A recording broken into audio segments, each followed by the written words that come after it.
The night that just passed will be studied in military academies for generations, not because of the scale of destruction alone, but because of what it revealed about the true balance of power in the 21st century. In 6 hours, 2,000 Iranian suicide drones turned the skies over Tel Aviv into a roaring furnace, reduced 3 of Israel's most critical military installations to smoldering rubble, and sent the most powerful naval force in human history retreating in silence toward the safety of open ocean. This was not a skirmish. It was not a demonstration. It was a civilizational statement, delivered in fire, steel, and absolute precision. The era of unchallenged Western dominance over the Middle East has reached its terminal point. The first wave of Shahed 136 and Shahed 238 drones crossed Israeli airspace at 2:17 a.m. local time. The radar operators at the Palm Air Defense Complex watched their screens fill with contact signatures in a way they had never seen before. Not dozens, not hundreds. 2,000 simultaneous targets appeared from multiple vectors across a front, stretching from the Lebanese border in the north to the Jordanian corridor in the east.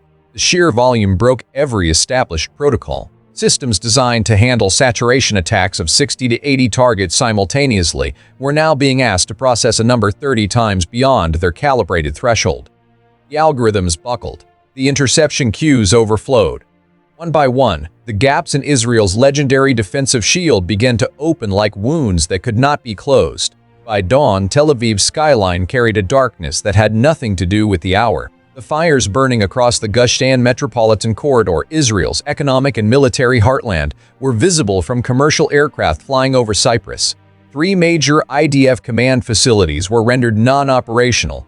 The port infrastructure at Ashdod was paralyzed, and in the Gulf of Oman, the USS Abraham Lincoln carrier strike group, symbol of American power projection for 3 decades, was executing a high-speed repositioning away from Iranian anti-ship missile range. Its departure tracked in real time, satellite imagery that would be published within hours. What happened on this night was not an accident of circumstance. It was the product of years of preparation, strategic patience, and a technological development program that the West had consistently underestimated because it was more comfortable dismissing Iranian capability than honestly assessing it. The truth that emerged from the ashes of this night is the same truth empires throughout history have learned too late.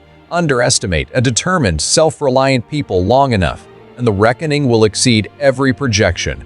To understand what happened, you first need to grasp what 2,000 simultaneous drone contacts actually mean for a defensive system.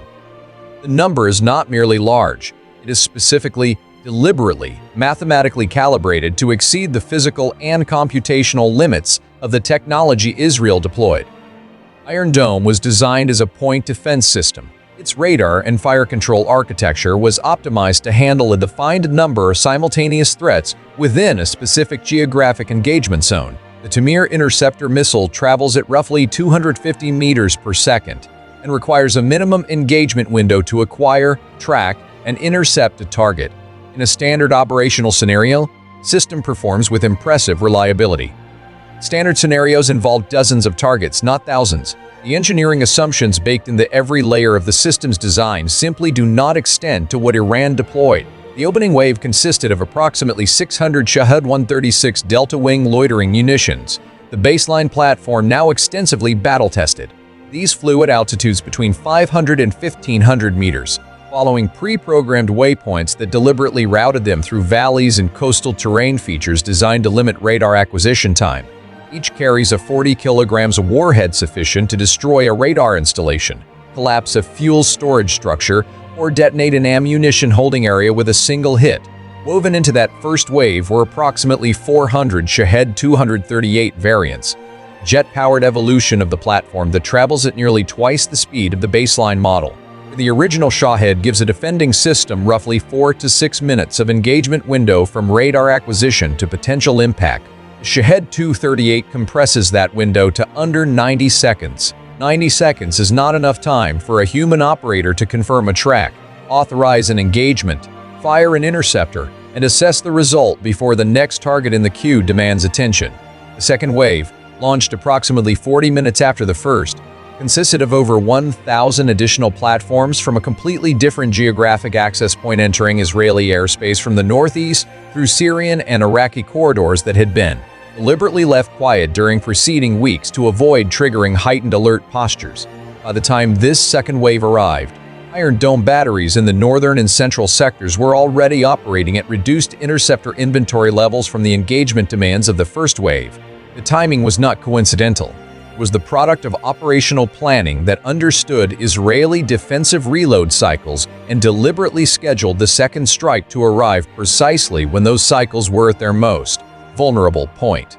The third and final wave, approximately 400 platforms concentrated exclusively against the greater Tel Aviv metropolitan area and the Negev military corridor, arrived as the defensive system was in a state of severe resource depletion. By this phase, multiple batteries had expended their ready-to-fire interceptor loads and were in various stages of manual reload, a process taking between 30 and 90 minutes. The drones that penetrated during this final phase faced effectively no organized interception. They flew to their designated targets in near silence. The only sound was the distinctive turbine hum that residents of Tel Aviv would later describe as the most terrifying noise they had ever heard. The targeting pattern that emerged from post-strike damage assessment revealed a strategic logic far beyond simple destruction.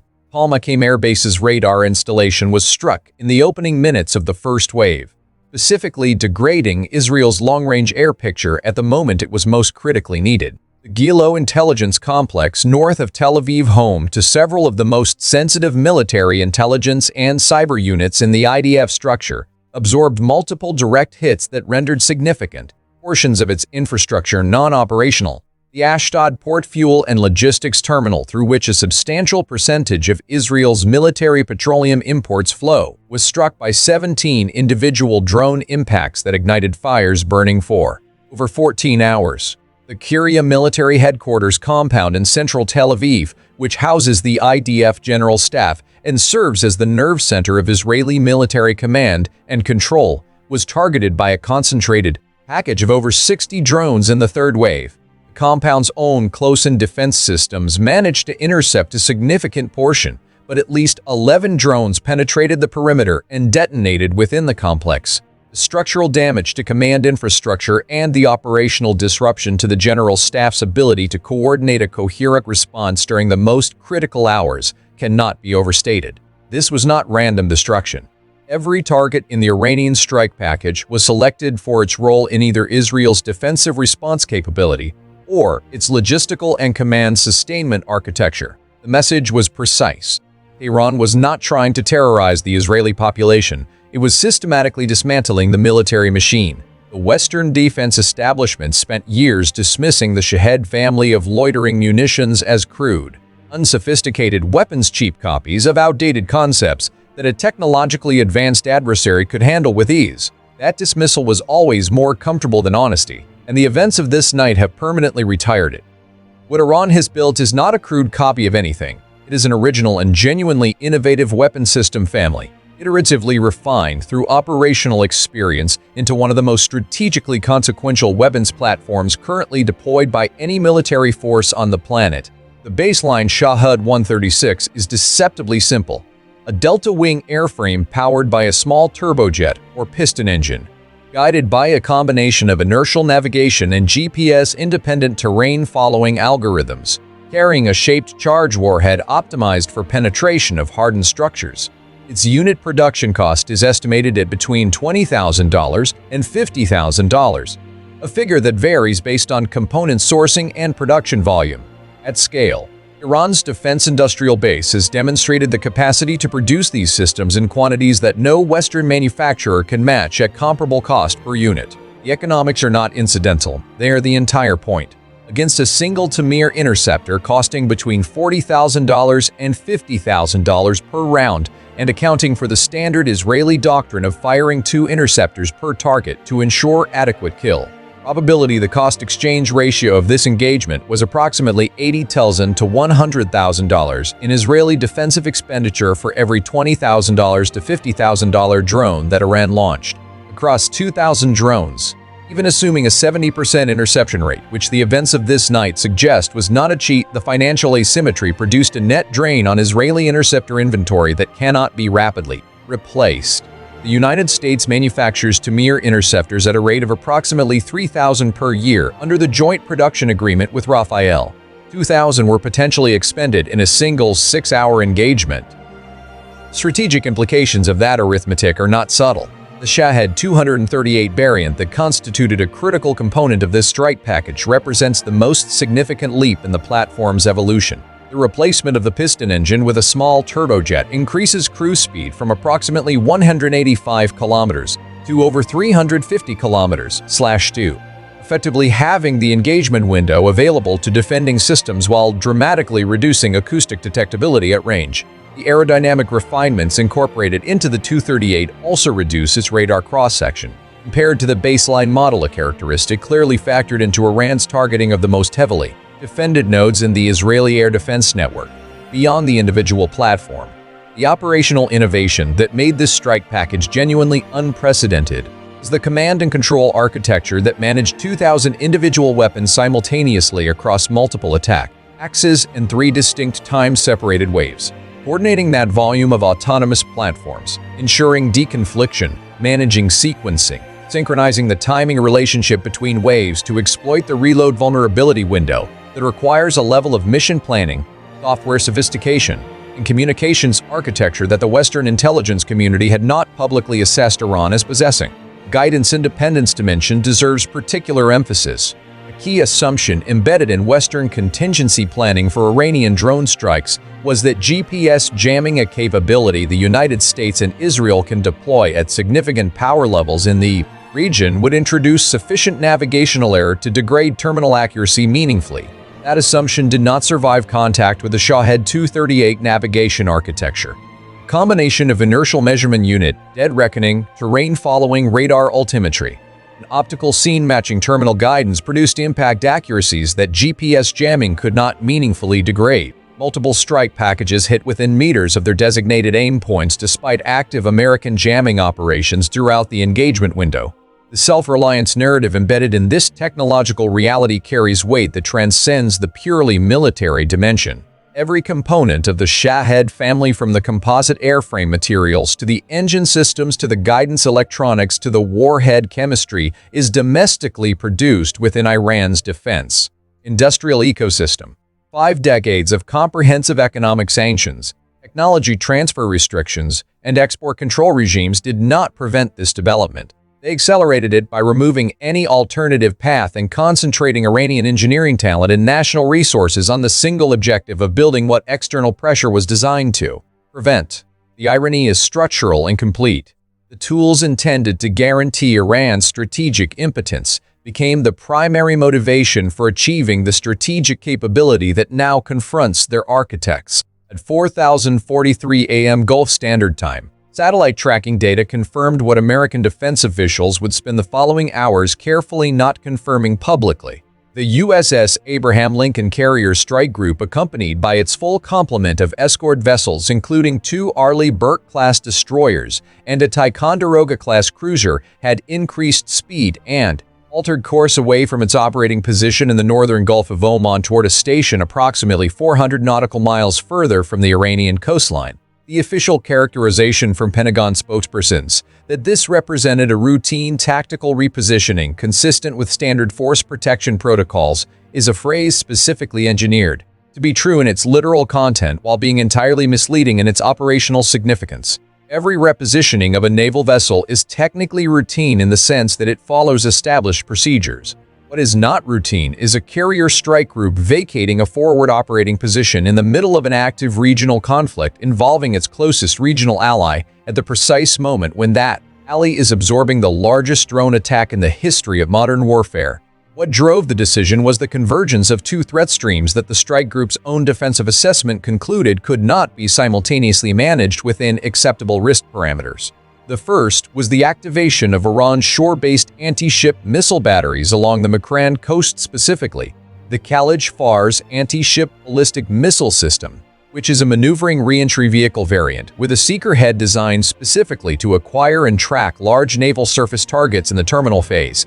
The Khalij Fars travels at hypersonic velocities in its terminal dive, and its maneuvering capability in the final seconds of flight presents a fundamentally different interception problem than conventional anti-ship cruise missiles. The SM-6 interceptors aboard the strike group's escorts have demonstrated capability against certain ballistic missile threats, but the combination of hypersonic terminal velocity and terminal maneuvering pushes against the absolute limits of current naval air defense technology.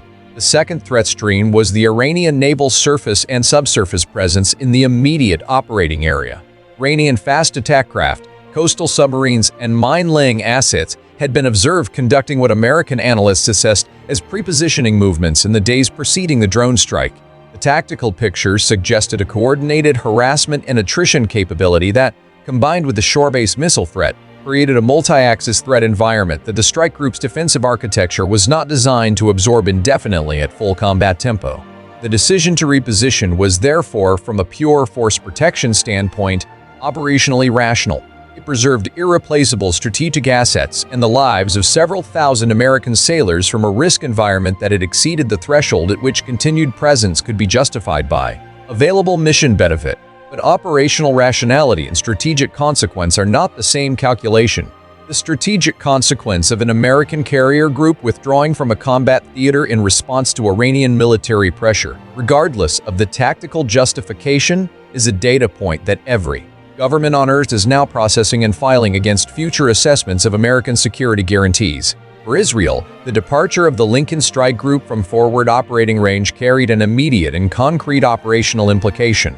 American carrier aviation had been a critical component of the regional air defense picture, providing additional radar coverage, electronic warfare support, and the implicit threat of American strike packages that constrained Iranian operational planning. With that asset repositioned to a station from which its air wing could not practically contribute to the Israeli defensive effort, Tel Aviv lost a significant layer of the integrated air picture it had been operating within.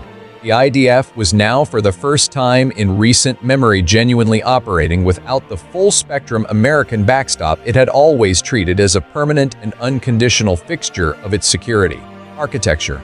The implications extend far beyond the immediate tactical picture. NATO allies in Eastern Europe, watching the Lincoln's repositioning, are now quietly updating their own assessments of American commitment durability under genuine combat pressure. Gulf states that have structured their entire national security architecture around American basing and rapid reinforcement guarantees are convening emergency national security reviews. The message that the repositioning transmitted that American force protection calculus can override alliance commitment when the threat environment becomes sufficiently severe is one that reshapes strategic planning in capitals from Warsaw to Riyadh to Taipei. There is a category of strategic asset that does not appear on any defense procurement ledger, cannot be manufactured in any weapons facility, and cannot be degraded by any sanctions regime regardless of its comprehensiveness. It is the will of a people who have decided, not as a government policy but as a civilizational conviction, that they will not accept the subordination of their sovereignty to external powers, regardless of the cost that resistance requires.